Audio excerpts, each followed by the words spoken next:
नमस्कार दोस्तों, आप सुन रहे हैं किस्से और कहानियां विद नेहा। दोस्तों, एक इंसान अपने स्वार्थ के चलते कितनी बर्बरता दिखा सकता है, इस बात में कोई विस्मय नहीं है।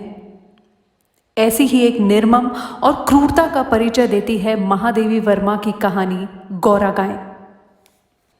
गाय के नेत्रों में हिरण के नेत्रों जैसा विस्मय ना होकर आत्मीय विश्वास रहता है। उस पशु को मनुष्य से यातना ही नहीं, निर्मम मृत्यु तक प्राप्त होती है, परंतु उसकी आंखों के विश्वास का स्थान न विस्मय ले पाता है और ना ही आतंक। गौरा मेरी बहन के घर पली हुई गाय की वेसंधी तक पहुंची हुई बछिया थी।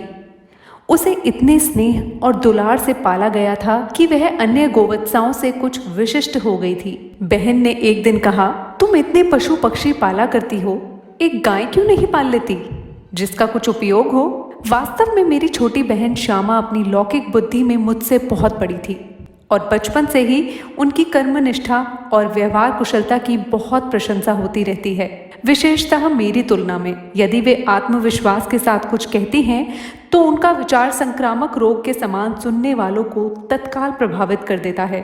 आश्चर्य नहीं, उस दिन उनके प्रतियोगितावाद संबंधी भाषण ने मुझे इतना अधिक प्रभावित कर दिया था कि तत्काल उस सुझाव का कार्यान्वयन आवश्यक हो गया। वैसे खाद्य की किसी भी समस्या के समाधान के लिए पशु पक्षी पालना मुझे कभी नहीं रुचा, पर उस दिन मैंने ध्यानपूर्वक गौरा को देखा।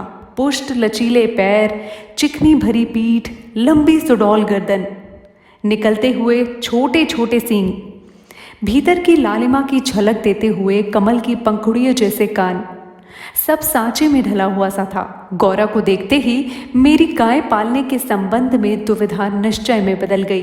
गाय जब मेरे बंगले पर पहुंची तब मेरे परिचितों और परिचारकों में श्रद्धा का ज्वार सा उमड़ आया। उसे गुलाबों की माला पहनाई, केसर रोली का बड़ा सा टीका लगाया गया, घी का दिया जलाकर आरती उतारी गई और उसे दही पेड़ा खिलाया गया। उसका नामांकरण हुआ गौरांगिनी यानी गौरा। गौरा वास्तव में बहुत प्रियदर्शनी थी। विशेषतः उसकी काली बिलौरी आंखों का तरल सौंदर्य तो दृष्टि को बांध कर स्थिर कर देता था।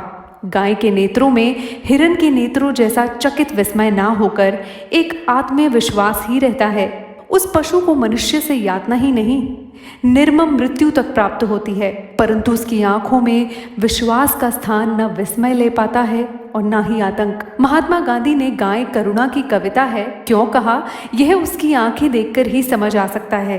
कुछ ही दिनों में वह सबसे इतनी हिल मिल गई कि अन्य पशु पक्षी अपनी लघुता और उसकी विशालता का अंतर भूल गए। पक्षी उसकी पीठ और माथे पर बैठकर उसके कान तथा आंखें खुजलाने लगे। वह भी स्थिर खड़ी रहकर और आंखें मूंदकर मानो उनके संपर्क सुख की अनुभूति में खो जाती थी। हम सबको ये आवाज से नहीं, पैरों की आहट से भी पहचानने लगी। समय का इतना अधिक बोध हो गया था उसे कि मोटर के फाटक में प्रवेश करते ही वह बाँ बाँ की ध्वनि से हमें पुकारने लगती। चाय, नाश्ता तथा भोजन के समय से भी वह प्रतीक्षा करने के उपरांत रंभा रंभा कर घर सर पर उठा लेती थी। उसे हमसे सहचर्य जनित लगाव मानवीय स्नेह के समान ही निकटता चाहता था। निकट जाने पर वह सहलाने के लिए गर्दन बढ़ा देती, हाथ फेरने पर मुख आश्वस्त भाव से कंधे पर रखकर आंखें मूंद लेती। जब उससे आवश्यकता के लिए उसके पास एक ही ध्वनि थी, परंतु उल्लास, दुख, उदासीनता आदि की अनेक छाया उसकी बड़ी और काली आंखों में तैरा करती थी। एक वर्ष के उपरांत गौरा एक पुष्ट सुंदर वत्स की माता बनी। वत्स अपने लाल रंग के कारण गेरू का पुतला जान पड़ता था। माथे पर पान के आकार का श्वेत तिलक और चारों पैरों में खुरों के ऊपर सफेद वलय ऐसे लगते थे मानो गेरू की बनी वत्स्य मूर्ति को चांदी के आभूषणों से अलंकृत कर दिया हो। बछड़े का नाम रखा गया लालमणि, परंतु उसे सब लालू के संबोधन से पुकारने लगे। माता पुत्र दोनों निकट रहने पर हिम राशि और जलते अंगारे का स्मरण कराते थे। अब हमारे घर में मानो दुग्ध महोत्सव आरंभ हुआ। गौरा प्रायः 12 सेर के लगभग दूध देती थी, अतः लालमणि के लिए कई सेर छोड़ देने पर भी इतना अधिक शेष रहता था कि आसपास के बाल गोपाल से लेकर कुत्ते बिल्ली तक सब पर मानो दूधों नहाओं का आशीर्वाद फलित होने लगा। कुत्ते बिल्लियों ने तो एक अद्भुत दृश्य उपस्थित कर दिया था। दुग्ध दोहन के समय वे सब गौरा के सामने एक पंक्ति में बैठ जाते और महादेव उनके खाने के लिए निश्चित बर्तन रख देता। किसी विशेष आयोजन पर आमंत्रित अतिथियों के समान वे परम शिष्टता का परिचय देते हुए प्रतीक्षा करते रहते। फिर नाप नाप कर सबको पात्रों में दूध डाल दिया जाता, जिसे पीने के उपरांत वे एक बार फिर अपने अपने स्वर में कृतज्ञता ज्ञापन सा करते हुए गौरा के चारों ओर उछलने कूदने लगते। जब तक वे सब चले ना जाते, गौरा प्रसन्न दृष्टि से उन्हें देखती रहती। जिस दिन उनके आने में विलंब होता, वह रंभा रंभा कर मानो उन्हें पुकारने लगती। पर अब दुग्ध दोहन की समस्या कोई स्थायी समाधान चाहती थी। गौरा के दूध देने के पूर्व जो ग्वाला हमारे यहाँ दूध देता था, जब उसने इस कार्य के लिए अपनी नियुक्ति के विषय में आग्रह किया, तब हमने अपनी समस्या का समाधान पा लिया। 2-3 मास के उपरांत गौरा ने दाना चारा खाना बहुत कम कर दिया। वह उत्तरोत्तर दुर्बल और शिथिल रहने लगी। चिंतित होकर मैंने पशु चिकित्सकों को बुलाया। वे कई दिनों तक अनेक प्रकार के निरीक्षण, परीक्षण आदि द्वारा रोग का निदान खोजते रहे। अंत में उन्होंने निर्णय दिया कि गाय को सुई खिला दी गई है, जो उसके रक्त संचार के साथ हृदय तक पहुंच गई है। जब सुई गाय के हृदय के पार हो जाएगी, तब रक्त संचार रुकने से उसकी मृत्यु निश्चित है। मुझे कष्ट और आश्चर्य दोनों की अनुभूति हुई। सुई खिलाने का क्या तात्पर्य हो सकता है? चारा तो हम स्वयं देखभाल कर ही देते हैं। पर डॉक्टर के उत्तर से ज्ञात हुआ कि चारे के साथ सुई गाय के मुख में ही छिदकर रह जाती है। गुड़ की डली के भीतर रखी गई सुई ही गले के नीचे उतर जाती है और अंततः रक्त संचार में मिलकर हृदय में पहुंच सकती है। अंत में ऐसा निर्मम सत्य उद्घटित हुआ जिसकी कल्पना भी मेरे लिए संभव नहीं थी।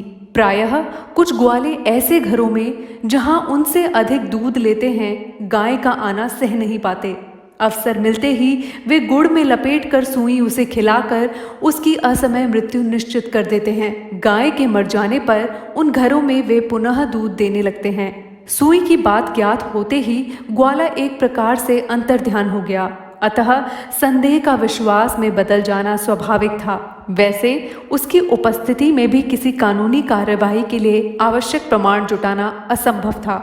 तब गौरा का मृत्यु से संघर्ष प्रारंभ हुआ, जिसकी स्मृति मात्र से ही आज भी मेरा मन सिहर उठता है। डॉक्टरों ने कहा, गाय को सेब का रस पिलाया जाए तो सुई पर कैल्शियम जम जाने और उसके ना चुभने की संभावना है। अतः नित्य कई सेर सेब का रस निकाला जाता और नली से गौरा को पिलाया जाता। शक्ति के लिए इंजेक्शन दिए जाते। पशुओं के इंजेक्शन के लिए सूजे के समान बहुत लंबी मोटी सिरिंज तथा बड़ी बोतल भर दवा की आवश्यकता होती है।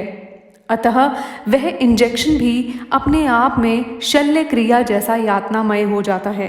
पर गौरा अत्यंत शांति से बाहर और भीतर दोनों की चुभन और पीड़ा सह रही थी। केवल कभी कभी उसकी सुंदर आंखों में पानी की 2 बूंदें झलकने लगती थी। अब वह उठ नहीं पाती थी, परंतु मेरे पास पहुंचते ही उसकी आंखों में प्रसन्नता की छाया सी तैरने लगती थी। पास आकर बैठने पर वह मेरे कंधे पर अपना मुख रख देती थी और अपनी खुरदरी जीभ से मेरी गर्दन चाटने लगती थी। लालमणि बेचारे को तो माँ की व्याधि और आसन्न मृत्यु का बोध नहीं था। उसे दूसरी गाय का दूध पिलाया जाता था, जो उसे रुचता नहीं था। वह तो अपनी माँ का दूध पीना और उससे खेलना चाहता था।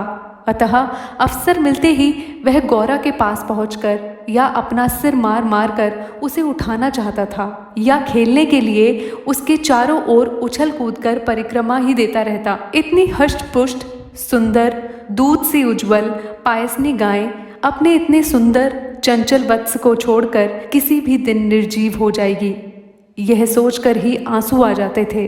लखनऊ, कानपुर आदि नगरों से भी पशु विशेषज्ञों को बुलाया गया। स्थानीय पशु चिकित्सक तो दिन में 2-3 बार आते रहे, परंतु किसी ने ऐसा उपचार नहीं बताया जिससे आशा की कोई किरण मिलती। निरुपाय मृत्यु की प्रतीक्षा का मर्म वही जानता है जिसे किसी असाध्य और मरणासन्न रोगी के पास बैठना पड़ता हो। जब गौरा की सुंदर चमकीली आंखें निष्प्रभ हो चली और सेब का रस भी कंठ में रुकने लगा, तब मैंने अंत का अनुमान लगा लिया। अब मेरी एक ही इच्छा थी कि मैं उसके अंत समय उपस्थित रह सकूं। दिन में ही नहीं, रात में भी कई कई बार उठकर मैं उसे देखने जाती रही। अंत में एक दिन ब्रह्म मुहूर्त में 4 बजे जब मैं गौरा को देखने गई, तब जैसे ही उसने अपना मुख सदा के समान मेरे कंधे पर रखा, वैसे ही एकदम पत्थर जैसा भारी हो गया और मेरी बाह पर से सरक कर धरती पर आ गया। कदाचित सुई ने हृदय को भेद कर बंद कर दिया। अपने पालित जीव जंतुओं के पार्थिव अवशेष मैं गंगा को समर्पित कर रही हूँ। गौरांगिनी को ले जाते समय मानो करुणा का समुद्र उमड़ आया, परंतु लालमणि इसे भी खेल समझकर उछलता कूदता रहा। यदि दीर्घ निश्वास का शब्दों में अनुवाद हो सकता तो उसकी प्रतिध्वनि कहेगी, आह मेरा गोपालक देश। तो सुना आपने, ये है हमारा देश जहाँ गो को सिर्फ कहने भर के लिए ही मात्र का स्थान दिया जाता है। आज मैं आपको लाइक, शेयर और सब्सक्राइब करने को नहीं कहूँगी, केवल इतना ही कहूँगी, जागो देश जागो।